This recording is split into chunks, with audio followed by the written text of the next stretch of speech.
সকাল সকাল ঘুম থেকে উঠে পড়লাম কলকাতার উদ্দেশ্যে। আমি কলকাতার এত কাছাকাছি থাকতেও এই ফার্স্ট টাইম আমি কলকাতায় 3 দিন থাকবো। তো ফাইনালি টোটোর পর টিকিট কেটে আমি চলে আসলাম হাওড়া স্টেশন।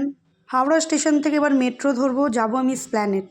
সকালবেলা রাস্তায় বেরোলে রাস্তাঘাট এত সুন্দর লাগে, কিন্তু তবুও এই সুন্দর আমার রোজ রোজ দেখতে ইচ্ছা করে না, একটু তো ঘুমোতে ইচ্ছা করে। তো যাই হোক, ওখান থেকে মেট্রো স্টেশনের টিকিট কেটে আমি চলে আসলাম এসপ্ল্যানেড। সেখান থেকে ব্লু লাইন ধরে আমি চলে গেলাম রবীন্দ্র সদন যাওয়ার উদ্দেশ্যে।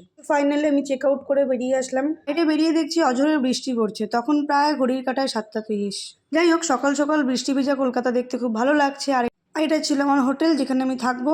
ঢুকতে ঢুকতে চা, ব্রেকফাস্ট, লাঞ্চ সব একসঙ্গেই খেয়ে নিলাম রীতিমতো। দেখতেই পাচ্ছ কত কিছু ছিল খাবার। ট্রেনিং শেষ করে চলে আসলো তিয়াশা আমার কাছে, যেহেতু তিয়াশার বাড়ি কাছাকাছি। আর আমি আর তিয়াশা সন্ধ্যেবেলা বেরিয়ে পড়লাম একটু ঘুরু করতে। কলকাতায় আছি আর রাতের কলকাতা দেখবো না, এটা কি হতে পারে? ফাইনালি রাত হয়ে গেছে। রাতের খাবার ছিল ভাত, ডাল, রুটি, মাংস, রায়তা। এভাবে দিনটা শেষ করলাম।